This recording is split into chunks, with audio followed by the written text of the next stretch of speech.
Hi everyone, this is Paul Klee, Denver sports columnist, joining you from a basement somewhere in Denver, it looks like. No, I'm just kidding. This is actually my living room. And I'm packing up, getting ready to head out to New York tomorrow, but I wanted to drop by and share another episode of Broncos Talk, or Klee TV as we'll call it today.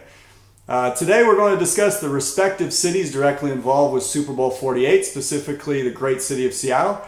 As a former Washington resident, I feel at least somewhat qualified, they're not going to kick me out, to talk about the perilous journey of the Seattle sports fan.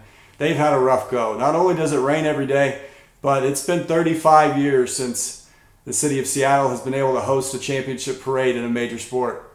That was the 1979 Sonics club that won an NBA title. Between now and then, we'll start with the Mariners. Those poor Mariners had a wonderful team back in 2001.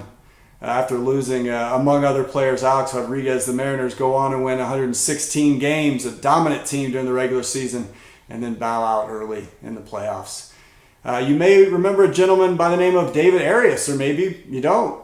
It's because he changed his name to David Ortiz. And David Ortiz became Big Papi, and David Ortiz won a couple of world titles. He was once a Mariner, traded for a man named David Hollins. Who's David Hollins?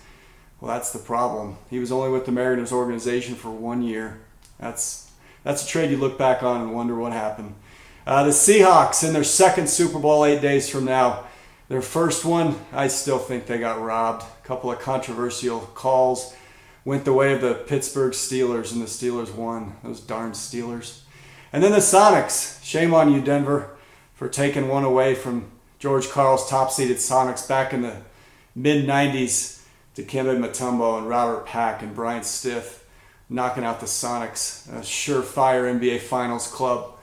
So here we are now with Seattle having a great opportunity to beat the Denver Broncos and bring home their first Super Bowl title. A great city where you can find great hats like this. If you stop by the Avid Angler on the north side of the great city of Seattle, you can get one yourself.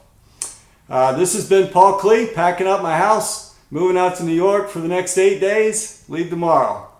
We'll check in with you from all of the festivities of Super Bowl week as soon as we get out there. I appreciate your time and thanks for stopping by.